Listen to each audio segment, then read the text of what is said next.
9:33 de la mañana. En este momento vamos a retomar lo que habíamos anunciado al inicio del programa, que es el encuentro con el magisterio y la comunidad educativa. Titulado FECODE y el magisterio, seguimos comprometidos con la educación y el gobierno nacional, nada. En esto tenemos al compañero Miguel Ángel Pardo Romero, secretario de Asuntos Educativos, Pedagógicos y Científicos de FECODE y coordinador nacional de Renovación Magisterial. Miguel Ángel, de nuevo, buenos días, bienvenido. Adelante con el informe nacional.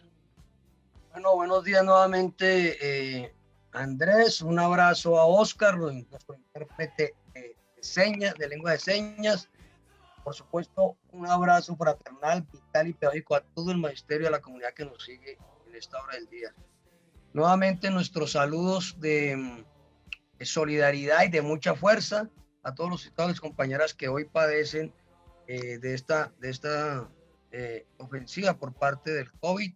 Especialmente un saludo a nuestra compañera de la Junta Directiva de la ADE, la compañera Nelly Daza, fiscal, que está batallando y seguramente va a salir adelante, y también la compañera Jacqueline del equipo de Derechos Humanos. Bueno, yo tenía pues planteado dar un informe a la Junta Nacional, pero creo que es muy importante insistir, dado que ayer se lanzó una campaña por parte de Isabel Segovia, semejante personaje tan oscuro para la historia de la educación en Colombia, tratando de presionar indebidamente o acompañando en la presión indebida, letal, para presionando la letal alternancia educativa y el retorno a clases presenciales.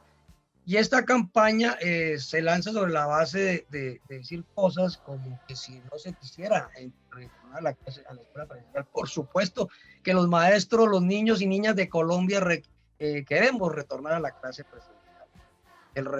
La escuela presencial es insustituible, pero el retorno a clases presenciales hoy no es un problema de la voluntad de cada uno, de un funcionario o de una decisión de unos economistas metidos a científicos, sino que es una realidad desafortunada, una circunstancia que hoy la especie humana ha tenido que padecer.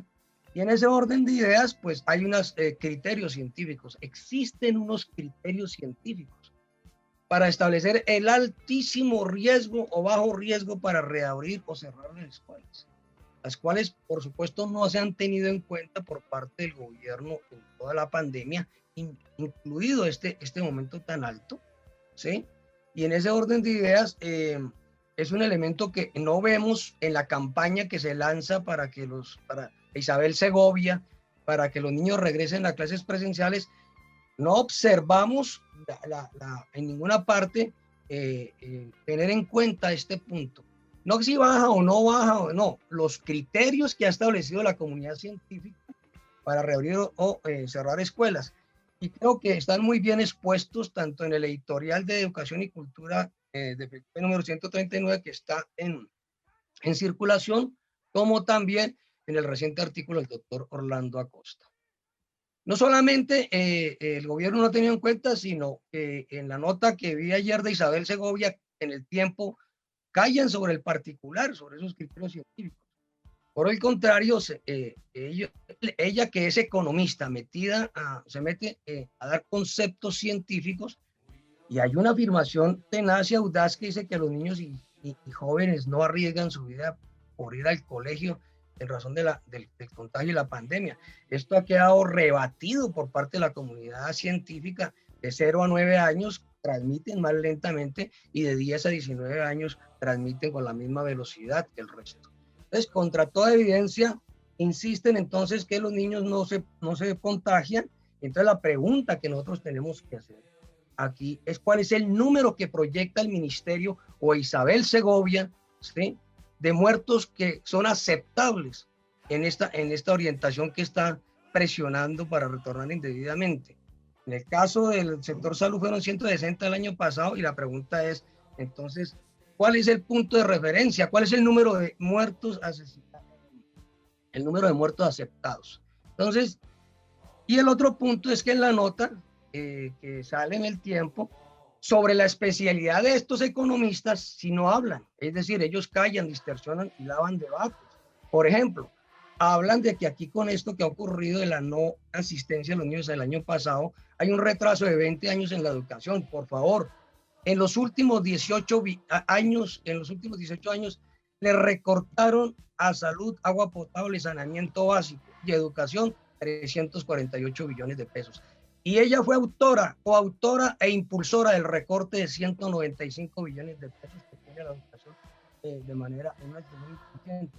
Igualmente, nada dice que el gobierno prometió insuficientes 400.000 millones de pesos el 15 de julio y a hoy no le ha entregado a la escuela 293.777. Es decir, que mientras los maestros y los estudiantes, y los profesores y los padres nos batíamos en las escuelas para terminar uno de los años más duros de la escuela en Colombia, ellos retenían recursos y nosotros con jornadas de 16 horas e incluso arriesgando la vida, distribuyendo guías en los campos y poniendo recursos nuestros para garantizar la comunicación con los chicos, nada dice sobre el particular, pero me llama mucho la atención, Andrés, que la nota del Tiempo dice que una de las razones para retornar a clases presenciales es porque no hay suficiente internet y porque los maestros no están suficientemente formados. Entonces, aquí sí queda claro el asunto. Hay que retornar a clases presenciales, arriesgando la vida y la salud, porque están en la decisión de no invertir en recursos. Y eso es lo que queda claro. La alternancia educativa del gobierno tiene esas dos características: desconocer los conceptos de la comunidad científica por un lado, y por el otro lado insistir en que se retorne sin recursos. Y tampoco están diciendo ni mu sobre la corrupción que aquí se ha denunciado, que hay alrededor del tema de la pandemia, la concentración de los recursos públicos en los bancos, sobre el particular absolutamente nada. Y creo que se me acaba el tiempo, Andrés, pero hay que señalar que lo último que han planteado en ese artículo de ayer en el Tiempo es el problema de la salud mental. Mire, a nosotros no nos tienen que contar que los niños padecen de salud mental, y los maestros y los padres de familia por estar en el aislamiento. La padecemos y sin ayuda del gobierno hemos tenido que enfrentar el asunto. Pero además de eso, hay otros asuntos que afectan la salud mental de todos y todas, a nosotros, de todos los maestros y maestras, y de los niños, que tiene que ver precisamente con que no sea destinada una renta básica para los padres y para las familias del sector informal y desempleadas, como tampoco se ha querido por parte del gobierno resolver el tema del respaldo hospitalario y, en el caso nuestro, el tema de las enfermedades profesionales. Pero adicionalmente quiero señalar, nos ha tocado hacer todo este trabajo sin recursos, pero bajo el hostigamiento y la amenaza del partido de gobierno contra la educación pública, contra los maestros y contra la escuela pública. Y sobre eso tampoco se dice ni mu en el marco de 91 masacres que hubo al cerrar el 2020 y en el marco de más de 300 asesinados líderes sociales.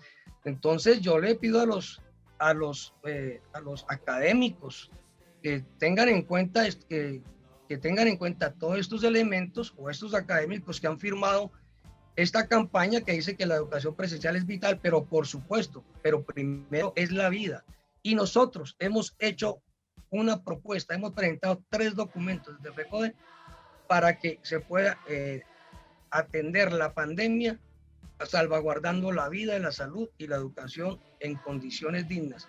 Y en ese orden de ideas, creo que de lo que se trata aquí es, en primer lugar, de salvaguardar la vida, en segundo lugar, de la salud, y en tercer lugar, de brindar las condiciones dignas para los chicos y para la educación en general, pero sobre ese presupuesto. Saludamos que la próxima semana nos reunimos el Comité de Científicos Independientes, ADE, FECODE, con los de la Secretaría de Educación, para mirar razonablemente y científicamente. Miguel, todo eso es muy importante, y la verdad es que ese análisis conducente a decir el ministerio es irresponsable cuando el ministerio y esos pretendidos académicos son irresponsables cuando burlan todo criterio científico para hacer las aseveraciones que hacen, que son demasiado irresponsables, y por supuesto en lo que usted acaba de decir queda muy claro que el gobierno no tiene la menor intención de invertir en adecuación de sedes, en bioseguridad y en tantas otras cosas que se requieren para un regreso seguro a las aulas. Está clarísimo que no a la alternancia. Entonces, teniendo en cuenta que nos sintonizan maestros de diferentes partes del país, en donde los rectores están invitando al proceso de alternancia sobre la base de que es que los papás están de acuerdo. Uno, ¿cuál es la directriz de FECODE en la circular 2? ¿Y por qué es tan peligroso? Para decirse clarito a esos papás y a esos rectores en las regiones que están presionando a los maestros para su retorno a las aulas. Bueno, creo que lo hemos planteado en todos los tonos y en los términos. Nosotros hemos dicho hoy que los criterios que la comunidad científica establece para poder abrir o cerrar escuelas, la comunidad científica internacional, como la de los Centros de Control y Prevención de Enfermedades de Estados Unidos, establece, hoy no se cumplen. Esos criterios hoy en Colombia están desconociéndose. Uno solo voy a dar. El tema del que se establece que cuando el 90% de las camas UCI están ocupadas, hay un alto riesgo no para la comunidad, sino para la escuela. Creo que estamos muy volados sobre el particular. Segundo, se cayó la tesis, fracasó esa tesis de los municipios no COVID. Empezamos con 880 municipios no COVID, el gobierno insistió en abrir las actividades en esos municipios. Nosotros planteamos que esos municipios había que protegerlos por la ausencia o las limitaciones de respaldo hospitalario y por control de migración, y hoy tenemos que el 90.73% de los municipios COVID, están afectados por el contagio. Entonces, hoy las circunstancias que están allí están absolutamente claras. Cualquier discusión sobre el retorno a clases presenciales debe ser, como se ha planteado, sobre los 3 criterios que hemos dicho. Primero, los conceptos de la comunidad científica del sector de la salud. Segundo, recursos previos y de manera suficientes para la bioseguridad. Y tercero, recursos para la organización curricular y la organización escolar que se requiere, tanto en los momentos de que sigamos en la casa trabajando, o en los momentos cuando podamos retornar a las clases presenciales cuando no haya riesgo para la salud y la vida. Esos son 3 criterios absolutamente claros, pero adicionalmente, quien presione hoy un retorno a clases presenciales y hay un desenlace fatal, responde penalmente por ello. Y el Ministerio de Educación Nacional se lava las manos, no para evitar el COVID, sino que señala que, como es una decisión de la familia, del consejo directivo, del rector o del municipio, que la tome él, que él responda. Creo que nosotros tenemos que tener muy en cuenta esos elementos para ahora mantenernos en nuestra posición de que no puede ser sobre el retorno, no puede ser sobre la base de la alternancia educativa del gobierno, que hemos demostrado con suficiencia que es letal. Perfecto, entonces invitamos a consultar esos documentos, los documentos científicos. El doctor Orlando Acosta en este espacio radial nos ha brindado muchísimas orientaciones y muchísimas luces sobre el por qué es tan peligroso el retorno de los estudiantes, de nuestros niños, niñas, jóvenes y adolescentes en este momento. Y por supuesto invitamos a consultar la editorial del último número de Educación y Cultura, escrito por Miguel Pardo, en donde también se aclaran los criterios. Muchísimas gracias por ese informe, por esos análisis. Buen día. Abrazos a todos y todas.